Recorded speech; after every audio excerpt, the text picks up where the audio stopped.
Good morning and happy Sabbath. Today's scripture reading is found in Psalms chapter 19, verse 1.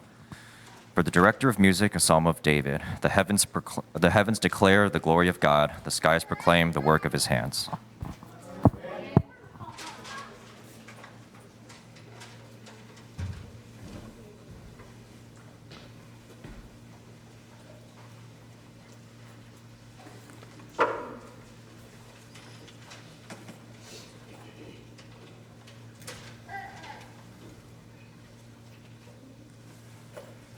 성도 여러분 안녕하십니까? 네, 행복한 안식일입니다. 예배를 찾아와 주신 모든 분들을 진심으로 환영합니다. 우리 잘 들리십니까? 오케이, 좋습니다. 다들 분주한 한 주를 보내고 다시 쉼의 안식일이 되었습니다. 정말 죄송한데 집사님, 제가 혹시 클리커를 받을 수 있겠습니다.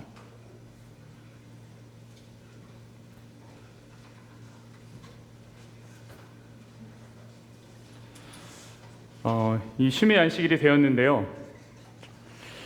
여전히 이 교회 행사들로 마음이 분주하신 분들이 있을 수도 있겠습니다. 사실 제가 그렇습니다. 제가 6주 초긴장 상태에 있습니다. 이거 하면서 준비를 하면서 우리 바자회 준비하셨던 집사님들 얼마나 또 마음이 그러셨을까 이런 생각도 하게 됩니다.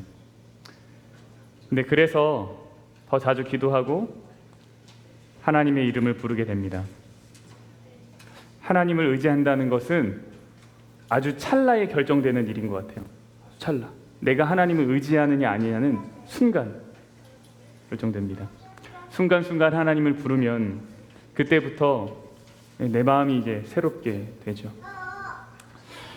다음 주면 창조 세계 탐사 세미나가 있습니다. 세미나 전체적인 순서를 먼저 좀 소개를 해드려야 될 것 같습니다. 제가 안식일 오후에 해드리는 것보다 지금 좀 소개해드리는 게 나을 것 같아서 소개를 해드리겠습니다. 금요일 저녁 식사가 하고 나서, 이거 이제 국어부 순서입니다. 국어부 순서. 금요일 저녁 식사를 하고 나서 첫 번째 강의가 있습니다. 첫 번째 강의는 창조신앙과 새 천사의 기별, 그리고 참 행복입니다. 그게 8시 반에 끝나면 아직 해가 떠 있습니다. 해가 떠 있어요. 두 번째 강의가 있습니다. 두 번째 강의를 하나 더 하는 거예요. 강의 하나 더 하는데 별에 관한 강의가 또 있습니다. 두 번째 강의. 별을 왜 보는가? 별을 왜 봐야 하는가? 그래서 다른 강사분이 오셔서 두 번째 강의를 하십니다. 그리고 나서 우리가 함께 이제 그룹을 지어서 별을 보러 나갑니다. 망원경은 4개에서 6개 정도 설치될 예정입니다.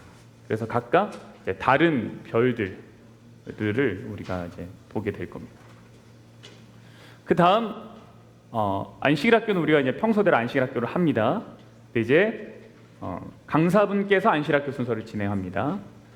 대신 세미나는 11시부터 시작합니다. 11시부터 시작하는데 강의는 창조신앙과 참행복의 하우, 안식일 요구입니다. 그리고 점심 식사하고 나서 그 다음 강의가 하나님의 프로포즈입니다. 그래서 이제 창조세계에 담긴 하나님의 사랑의 메시지들이 뭐가 있냐 우리가 볼 거예요. 그리고 나서 우리가 탐도 활동을 합니다.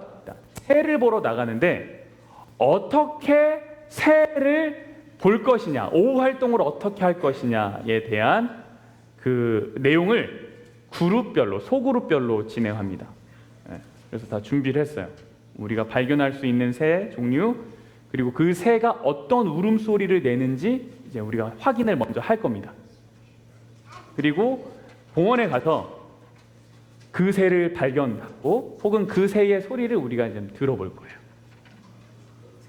그리고 나서 그곳에서 태양을 관측하는 망원경을 통해서 태양 관측도 할 겁니다. 그리고 다 같이 돌아와서 이제 이곳에서 폐회식을 합니다. 그게 이제 창조세계 탐사 세미나 일정입니다. 영어부 일정을 보겠습니다. 거의 똑같은데요.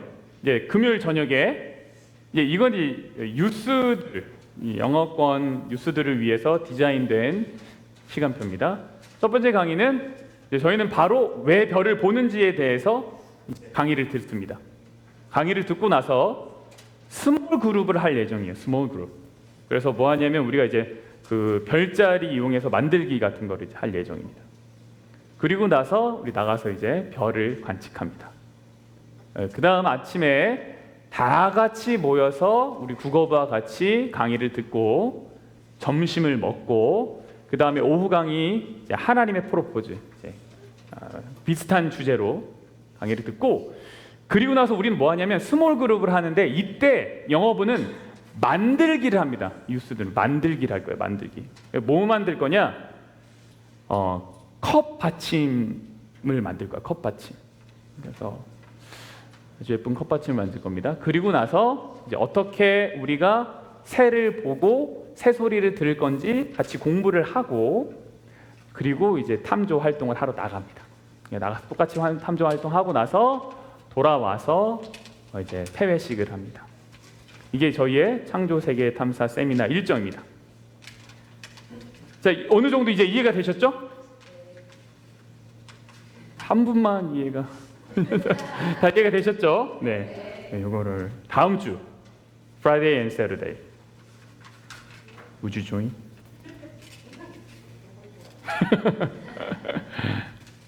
꼭 오셔서 같이 좋은 시간을 또 보내면 좋을 것 같습니다. 여러분 우리가 사는 요즘 시대는 이 창조주를 부인하거나 무관심하게 여기는 시대입니다. 오늘은 창조 세계에 담긴 신앙이라는 제목으로 같이 말씀을 좀 보려고 합니다. 잠깐 기도하겠습니다. 사랑의 아버지 하나님, 이제 말씀을 엽니다. 이 말씀이 우리 안에서 펼쳐지고 해석되어질 때 살아계신 하나님을 만나게 하시고 우리의 지적인 능력이 향상되게 하여 주시옵소서. 예수님 이름으로 기도합니다. 여러분 길거리를 걷다 보면 사람들은 고개를 숙이고 스마트폰을 합니다. 심지어 저도 종종 그러는데 집에서 화장실 가는 길에도 이렇게 가면서 보던 거 놓치고 싶지 않아가지고 그래서 하늘을 쳐다보고 사는 사람들을 요즘 보기가 쉽지가 않아요. 네, 다 어디만 봐요? 이것만 봐요. 여러분 하늘의 별들은 여전히 그 자리에 있습니다. 그래서 창조주의 영광을 선포하고 있는데 이 불빛에 가려져서 이 별들이 희미해지는 것처럼 어느 순간 우리들의 마음속에서도 창조주의 흔적이 희미해져 가죠. 그래서 창조는 더 이상 어떤 경외의 주제가 아니라 자연과학적 호기심의 대상으로 소비되고 있습니다. 다큐멘터리를 보면서 우주의 광대함을 보면서 막 감탄을 하지만 그 뒤에 넘어 계신 하나님을 보지는 못하죠. 그래서 마치 아름다운 그림을 보고 감탄하면서도 화가의 존재는 완전히 무시하는 것과 동일합니다. 여러분 이 시대의 위기는 단순히 종교적 무관심의 문제가 아닙니다. 이것은 뭐냐면 내가 누구인가를 잃어버리는 위기입니다. 자신의 정체성을 모르는 사람은 방향을 잃고 헤매게 됩니다. 뿌리를 잃은 나무가 폭풍 앞에 쓰러지듯이 창조주와의 관계의 의미를 갖지 못하는 사람들은 삶의 의미를 찾지 못하고 방황합니다. 제가 최근에 이제 창조 세미나를 준비를 하면서 다양한 최근의 과학 이론을 좀 이렇게 접할 기회가 좀 있었습니다. 그래서 제가 의도적으로 좀 찾아봤어요. 근데 그중에 한 가지 흥미로운 내용을 이제 보았는데요. 이제 과학자들의 설명입니다. 이게 진화에 관한 것이었어요. 여러분은 진화론이 진화하고 있다는 걸 알고 계십니까? 진화론은 진화하고 있습니다. 예전에는 진화는 어떻게 판단했냐면요. 건 모양을 보고 판단했어요. 얘랑 비슷하게 생겼네? 그럼 뭐 하는 거야? 둘이 같은 조상에서 나왔구나. 얘랑 비슷하게 생겼네? 여기도 둘이 이제 조상이 같겠구나. 이렇게 판단을 했습니다. 근데 이것이 잘못되었다는 것을 이제 알게 됩니다. 과학자들이. 그래서 이제 뭐 하냐면 DNA를 분석합니다. 그래서 DNA를 쭉 분석해서 쭉 나열을 해요. 그 다음에 뭐 하냐면 비슷한 것끼리 이제 묻습니다. 아, 얘는 DNA가 비슷하니까 같은 조상에서 나왔겠구나. 얘는 DNA가 비슷하니까 같은 조상에서 나왔겠구나. 분류를 합니다. 그렇게 100년을 가르쳐 왔답니다. 근데 최근에 문제가 생겼어요. 도토리 벌레라고 하는 이 벌레를 연구하기 시작했는데 이 친구가 DNA를 분석했는데 이쪽인지 헷갈리는 거예요. 예를 들면 이런 거예요. 전까지는 이 동물을 나누는 족보가 크게 두 가지였답니다. 첫 번째는 선구동물이라고 그러고 두 번째는 후구동물이라고 그러는데 선구동물은 뭐냐면 태아가 됐을 때, 아기가 됐을 때 이제 쉽게 표현하겠습니다. 입이 먼저 생기냐 똥꼬가 먼저 생기냐 이걸로 두 개를 구분해요. 최초의 가장 아기 때의 모습이 어떠냐 이 아기 때 비슷하면 이제 비슷한 이제 족보라는 거예요. 아, 그때 도토리벌레를 분석하니까 이게 후구동물인지 성구동물인지 모르겠는 거예요. 그래서 과학자들이 어떻게 했냐면 야, 이 족보 하나가 잘못됐다라고 판단했어. 야, 이 족보 하나 우리가 지금까지 100년 동안 족보 크게 두 개였는데 이 족보 없다 이거. 그래서 이 족보가 해체가 됐어요. 없어졌어. 이게 과학자들의 설명이에요. 쉽게 하면 이런 거예요. 제가 이 씨인데 제 라스네임이 리인데 제가 뭐 이 씨 가문의 뭐 30대 손인 줄 알았어요. 근데 알고 봤더니 저보고 뭐라는 제가 이 씨 가문이 아니라는 거예요. 아니 애초부터 우리 가문은 아예 없었다는 거예요. 그럼 난 어디 가문이냐? 모른다는 거예요. 내가 어제까지 우리 박용옥 집사님이랑 형제인 줄 알았는데 알고 봤더니 아니라는 거예요. 과학의 진화 앞에서 인간은 과연 무엇인가라는 거 하는 이 질문은 끊임없이 재정의되고 있습니다. 계속해서. 여러분, 과학은 현상을 설명할 수 있어요. 그러나 왜 존재하는지 존재 목적에 대한 근본적인 대답은 할 수가 없어요. 과학이 가지고 있는 분명한 한계가 있습니다. 그러니 우리의 삶의 방향을 과학적인 설명으로만 접근하면 여러분 우리는 올바른 정체성을 갖기가 힘듭니다. 여러분 정체성을 갖지 못하면 어떻게 될까요? 방향성을 잃어버려요. 방향성을 잃어버리면 어떻게 됩니까? 어떤 사람은 방향성을 잃어서 동으로 가요. 나 동쪽으로 가겠다. 어떤 사람은 어디로 가요? 난 서쪽으로 가겠다. 어떤 사람은 어디로 가요? 난 아무 데도 안 가겠다. 그러니까 사람마다 각각 다 다른 방향으로 가고 있어요. 그게 왜 그런 거예요? 정체성을 잃어버렸기 때문이죠. 각각의 다양성은 존중될지 모르겠지만 그렇지만 혼란스러운 거죠. 그런데 여러분, 이 창조주에 대한 이야기가 이 창조주에 대한 이해가 없기 때문에 생기는 문제가 이게 어제 오늘 일이 아닙니다. 인류의 역사를 쭉 거슬러 올라가다 보면 고대 시대부터 이러한 문제가 있었습니다. 학자들이 연구를 하다 보니까 고대 아주 옛날에 이 설화에는 창조의 이야기가 등장하고 그 이야기가 창세기에 있는 이야기와 닮은 점이 많다는 것을 발견하게 됩니다. 그래서 뭐라고 얘기냐면 야, 성경의 창조 이야기도 결국 그 비슷한 이야기 중에 하나다. 그리고 성경보다 더 먼저 기록된 그런 이야기가 있기 때문에 성경의 이야기는 그냥 거기서 가져온 거다. 그래서 성경은 당시 이야기들을 가져와서 편집해 놓은 책이지 하나님의 영감을 받아 기록된 책은 아니다라고 이야기합니다. 근데 과연 정말 차이가 없을까? 이것은 이제 에누마 엘리시라고 하는 고대 바벨론의 신화를 기록된 점토판입니다. 근데 여기에서도 창조 이야기가 나와요. 이거는 이제 연구하다 보니까 어떤 학자는 뭐 기원전 1800년대 기록되었다. 굉장히 오래전에 기록된 거거든요. 여기도 창조 이야기가 나오는데 여기에 창조 이야기는 이렇습니다. 신들이 서로 싸우고 죽입니다. 그래서 혼돈 속에서 세상이 태어났어요. 티아멧이라는 혼돈의 바다 괴물이 죽임을 당하고요. 그 시체에서 하늘과 땅이 만들어졌다고 이야기해요. 그리고 인간은 왜 창조되었는가? 신들이 하는 일을 대신하기 위해서 창조했다는 거예요. 이게 이제 여기서 말하는 창조의 이야기예요. 근데 쭉 읽어보면 창세기 이야기와 비슷한 게 되게 많은 것처럼 느껴지거든요. 근데 그렇게 설명하는 거예요. 인간이 왜 창조되었다고요? 신들이 하는 일 대신하라고 창조됐다는 거예요. 그래서 이 신화 속에서 탄생하는 인간은 참으로 비참한 존재입니다.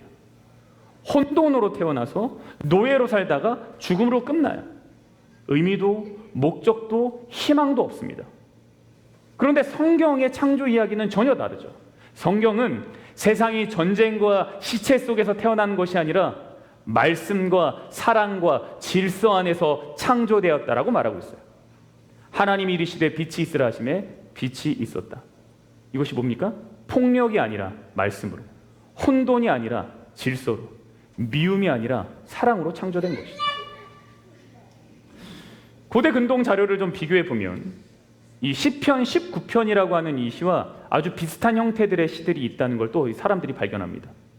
그래서 이 시편 19편도 결국은 그때 당시 비슷한 시들이랑 그 중에 하나다 이렇게 설명해요. 이집트의 찬송곡에서 비슷한 거 발견했다 그러고 메소포타미아 사람들도 그 비슷한 거 썼다 그래요. 그래서 태양신이 샤마시를 막 이렇게 가르치고 찬송하는 그것도 이 시편 19편과 형태가 비슷하다. 거기서 거기다. 이렇게 얘기하는 거예요. 근데 여러분 엄밀히 보면 거기에도 분명한 차이가 있습니다. 시편 19편이 이렇게 얘기합니다. 하늘이 하나님의 영광을 선포하고 궁창이 그의 손으로 하신 일을 나타내는 도다. 그의 소리가 온 땅에 통하고 그의 말씀이 세상 끝까지 이르도다. 하나님이 해를 위하여 하늘에 장막을 베푸셨도다. 해는 그의 신방에서 나오는 신랑과 같고 그의 길을 달리기 기뻐하는 장사 같아서 하늘이 이 끝에서 나와서 하늘 저 끝까지 운행하며 그의 열기에서 피할 자가 없도다.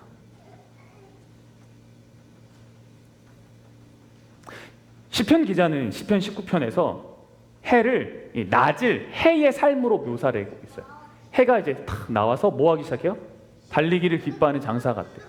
그래서 여기서 나서 저 끝까지 세상 이쪽 끝에서 저 끝까지 해가 막 간다는 거예요. 아주 멋있게 표현을 했어요.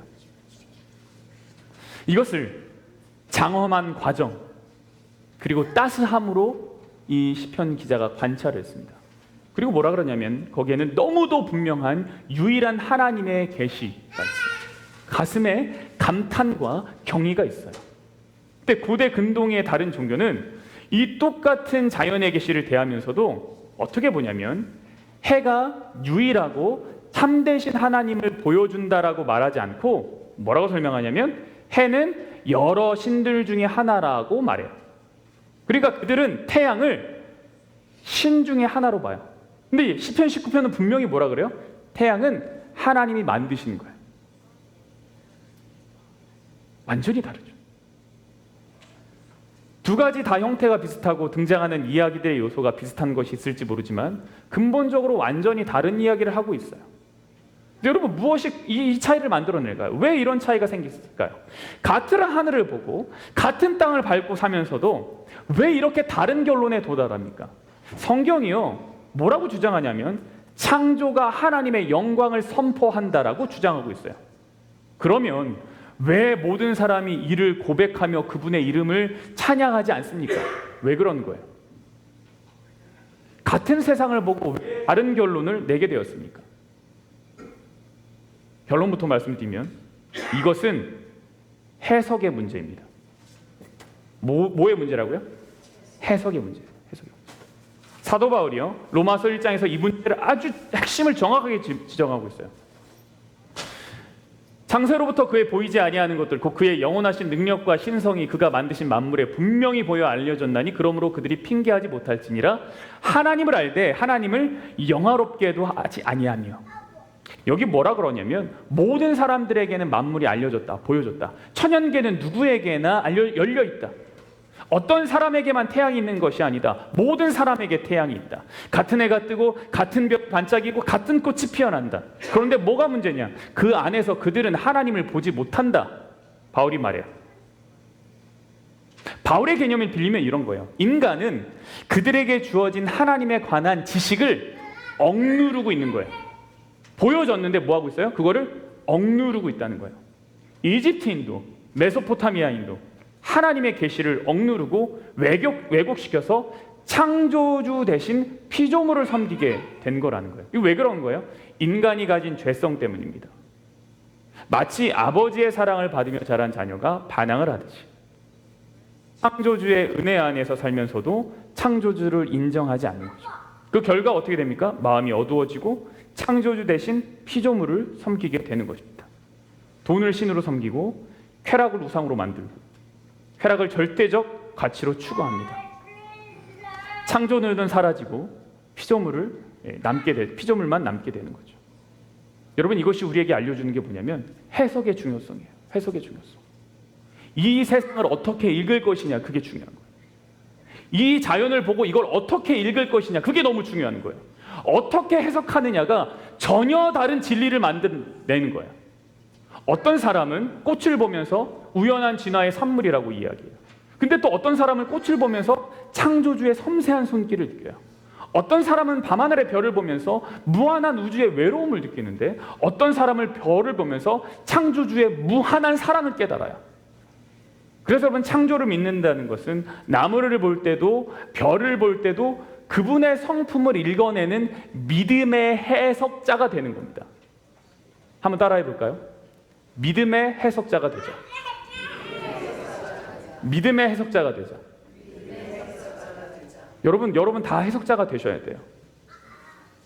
이걸 보고 읽을 수 있어야 돼요.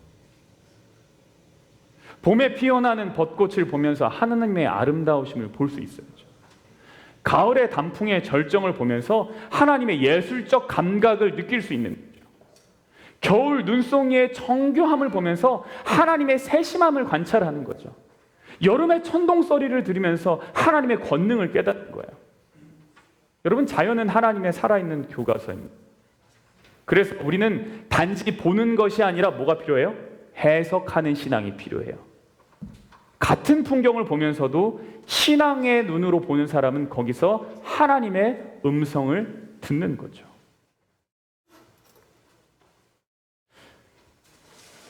여러분, 인간은 스스로 하나님의 사랑을 발견할 수가 없습니다. 내가 아무것도 없는데 하나님의 사랑을 발견하고 싶다? 발견할 수가 없습니다. 하나님 자신을 우리에게 먼저 보여주셔야만 합니다. 하나님이 먼저 보여주시지 않으면 우리가 하나님을 볼 수가 없어요. 근데 하나님이 우리에게 보여주시는 걸 뭐라고 합니까? 그것을 계시라고 합니다. 계시는 크게 세 가지가 있습니다. 첫 번째는 직접 계시예요. 하나님이 직접 우리에게 나타나서 말씀하시는 거예요. 모세한테 그랬듯이, 아브라함에게 그랬듯이, 바울에게 그랬듯이 하나님이 오셔서 넌 어디 있냐? 나는 스스로 있는 자다. 이렇게 직접 말씀하시는 것, 이게 직접 계시입니다. 두 번째는 성경을 통한 계시입니다. 기록된 말씀을 통해서 하나님은 자신을 우리에게 나타내셨습니다. 그리고 세 번째가 뭐예요? 창조 세계를 통한 계시입니다. 하나님이 만드신 작품 속에서 그분의 품성의 흔적이 녹아 들어가 있는 거죠. 여러분 생각해 보세요. 여러분 성경을 읽을 때 어떻게 읽으세요? 해석하죠. 그리고 그것을 어떻게 합니까? 묵상하죠. 그리고 거기서 쉼을 누리고 하나님의 사랑을 발견하죠. 창조 세계에서도 마찬가지입니다. 우리에게 필요한 건 뭐라고요? 해석이요. 해석. 근데 우리는 창조 세계를 이해하는 방법을 잘 알아요, 몰라요? 몰라요. 전문적으로 배운 것이 없어요. 우리가 할 줄 아는 건 뭐예요? 그저 시원한 바람을 느끼고 그늘에서 쉬는 것, 꽃이 있으면 꽃향기 냄새 맡고 좋다. 우리가 할 수 있는 게 이게 다예요. 우리가 그것의 유익을 누리는 방법을 아직 경험하지 못했어요. 배우지 못했다고요. 여러분, 창조를 묵상하면 하나님을 만날 수 있습니다. 그 해석하는 방법을 알면 거기서 하나님의 놀라운 사랑을 발견할 수 있습니다. 창조세계 탐사 세미나 왜 하는 거예요? 이거 배우려고 하는 거예요. 근데 이거 나만 배우지 말고 누구도 배우자. 우리 이웃들도 다 보자. 우리 이웃들도 다 이거 배우게 하자. 성경을 이해하고 해석하듯이 창조세계를 이해하고 해석 눈을 가지려고 하는 거죠. 근데 여러분, 이것을 위해서 꼭 필요한 것이 있습니다. 그게 뭘까요?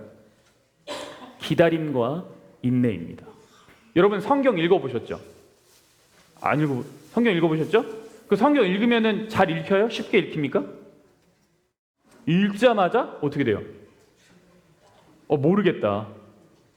그럼 어떻게 해요? 일단 좀 쉬자. 마음 먹고 다 읽었는데 아니 모르겠다. 이렇게 된다고요.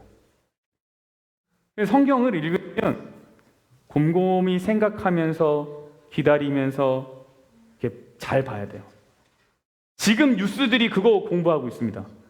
금요일 저녁에 어떻게 성경을 읽으냐. 어제 목사님 뭐라 그러냐면 서로 다른 이야기 찾지 말고 그것도 보지만 반복돼서 등장하는 것이 뭔지 살펴봐라. 이렇게 말씀해 줬대요. 그럼 성경을 읽는 방법이 있죠. 근데 그거를 잘 곰곰이 생각하고 기다리면서 인내하면서 읽을 때 그때 우리가 하나님의 사랑을 깨닫아요. 여러분, 농부가 밭에서 밭을 가다가 보화를 이렇게 발견하죠. 여러분, 그 보화를 발견하기까지 그 사람이 갈았던 밭고랑이 몇 개나 될까요? 그에게 보화가 값진 이유는 그가 그것을 위해서 바라고 기다린 시간이 있었기 때문입니다. 창조세계 탐사도 마찬가지예요. 우리가 하나님의 사랑을 발견하기까지 수고가 필요해요. 뭐가 필요하냐면 여러분, 새 보는 거요. 인터넷에서 찾아가지고 딱 치면 대번에 나옵니다. 내가 보는 것보다 훨씬 자세하게 나옵니다. 근데 그렇게 보면 거기에서는 사랑이 느껴지는 게 쉽지가 않아요. 근데 여러분이 나가서 그 새소리를 이미 나 이런 새소리구나 듣고 그 새를 발견하기 위해서 막 이렇게 기다려 보시고 그러다가 그 새를 다 발견했을 때 그리고 그 새가 어떻게 행동하는지를 이렇게 보면 다르죠. 여러분, 우리의 이 세미나의 첫 걸음이 어설플 수 있겠지만 우리가 서로 격려하면서 하나님의 사랑을 발견하는 유익을 누렸으면 좋겠습니다. 여러분, 고대는 어떤 형태로든지 사실 신의 존재를 인정했습니다. 비록 잘못된 신관을 가졌다 그래도 신적 존재에 대한 의심이 없었어요. 그냥 신이 있다. 바벨론에도 신이 있고 메소포타미아에도 신이 있고 그리스와 로마에도 신이 있었죠. 근데 오늘날은 상황이 좀 다릅니다. 신의 존재 자체를 부정하게 되었어요. 과학주의, 무신론, 물질주의가 지배하는 시대에서는 창조주는 더 이상 필요 없는 존재처럼 되었습니다. 과학이 발달했으니 이제 신은 필요 없다. 우주의 기원을 빅뱅으로 설명했으니 창조주는 필요 없다. 진화론으로 생명의 다양성을 우리가 설명했으니 창조는 미신이다. 이게 이제 그들의 이야기입니다. 근데 정말 그럴까요? 질문해보죠. 빅뱅을 일으킨 건 무엇입니까? 진화가 가능하도록 하는 그 정교한 자연의 법칙은 누가 만들었습니까? 왜 그렇게 진화하게 되었습니까? 생명의 복잡성과 이 정교함은 그냥 우연의 산물일까요? 여러분, 오히려 과학이 발달할수록 사람들이 잘 모르겠다고 하는 게 더 많이 나오고 있어요. 모른대잖아요. 다시 공부를 해봤더니 야, 이게 잘못됐다. 모르겠다. DNA의 정보의 양이 진짜 엄청나게 많아요. 세포의 복잡함이 너무너무 막 엄청납니다. 우주의 이 천체가 움직이는 데 있어서 아주 정교한 숫자, 이게 조금이라도 뒤로 가면 안 되고 조금이라도 가까이 오면 안 돼요. 이게 그 틀에서 정확하게 움직이고 있습니다. 그런 거 볼 때마다 직접 설계자의 존재는 더욱 명확해집니다. 근데 그럼에도 현대인들이 하나님의 존재를 이제 부정하죠. 왜일까? 제가 왜일까 이렇게 생각을 해봤어요. 과학적 증거가 부족해서일까? 물론 이제 과학적 사고에 익숙한 사람들은 그럴 수 있죠. 이제 과학적인 증거가 부족하니까 이제 모르겠다. 이렇게 생각할 수 있는데 이제 제가 좀 더 근본적인 문제가 있는 것이 아닌가 생각했습니다. 왜 신의 존재를 인정하려고 하지 않는가? 보니까 전부는 아니지만 보니까 많은 경우 신을 인정하는 순간 도덕적 책임을 져야 하거든요. 그러니까 창조주가 있다고 인정하면 반드시 뭐 해야 되냐면 내 삶에 대한 대답을 해야 돼요. 내가 어떻게 살 것인가. 그리고 내 행동에 대한 책임을 져야 합니다. 신을 인정하는 순간 뭐 해야 되냐면 삶의 방향이 바뀌어야 돼요. 그럴 수밖에 없어요. 그런데 뭐 하고 싶냐면 내 마음대로 살고 싶거든요. 내 삶에서 하나님이란 존재가 있다고 인정하는 순간 이게 뭐가 돼요? 나를 걸리적거리게 하는 게 되기 때문에 그걸 인정하지 않는 거죠. 나는 내 마음대로 살고 싶다. 그러나 여러분, 창조주 부정이 가져온 결과는 참담합니다. 인간은 목적 없는 존재로 전락하고 정체성과 윤리는 다 무너졌어요. 기준이. 나는 누구인 질문에 대답할 수 없고요. 나는 어디로 와서 어디로 가는가? 여기서 이제 침묵할 수밖에 없습니다. 어떤 거냐면 우연히 태어나서 우연히 잠시 살다가 그냥 사라지는 존재. 아무런 미련이 없죠. 어차피 우연히 왔다가 어차피 갈 건데 무슨 미련이 있습니까? 근데 이런 정체성의 혼란은 심각한 심리적 문제를 야기합니다. 현대사회의 우울증, 불안장애, 자살률 증가, 이 경제적 문제가 아니에요. 그거는 근본적으로 삶의 의미 상실에서 오는 실존적 위기입니다. 인간을 하나님의 형상으로 보지 않으니 서로를 뭐로 삼아요? 도구로 삼아요.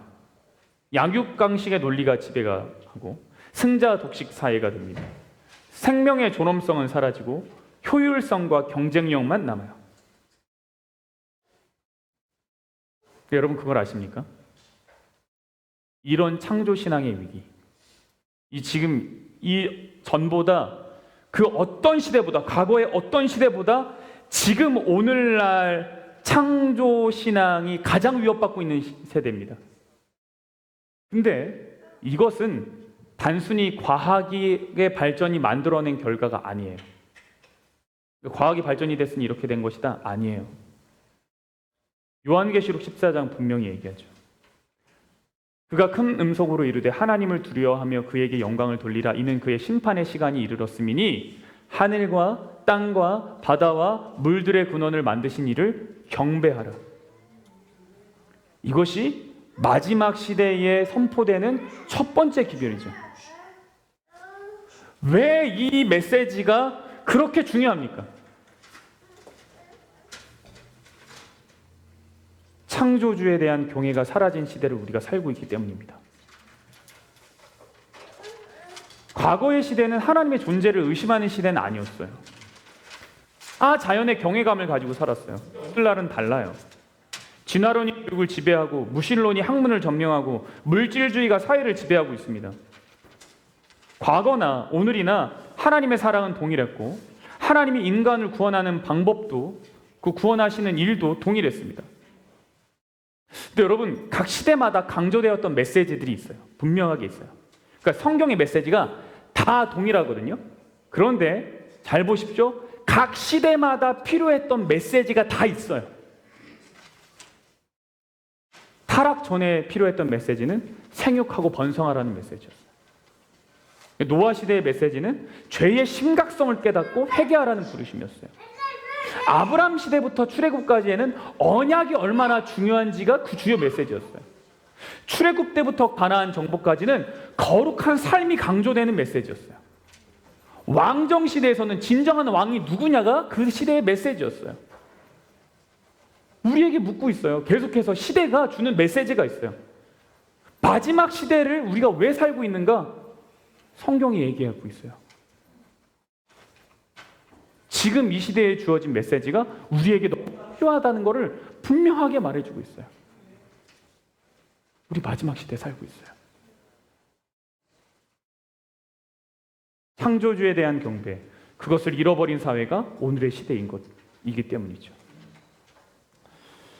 오늘 우리는 창조신앙과 그것을 해석하는 것에서의 중요성을 함께 나누었습니다.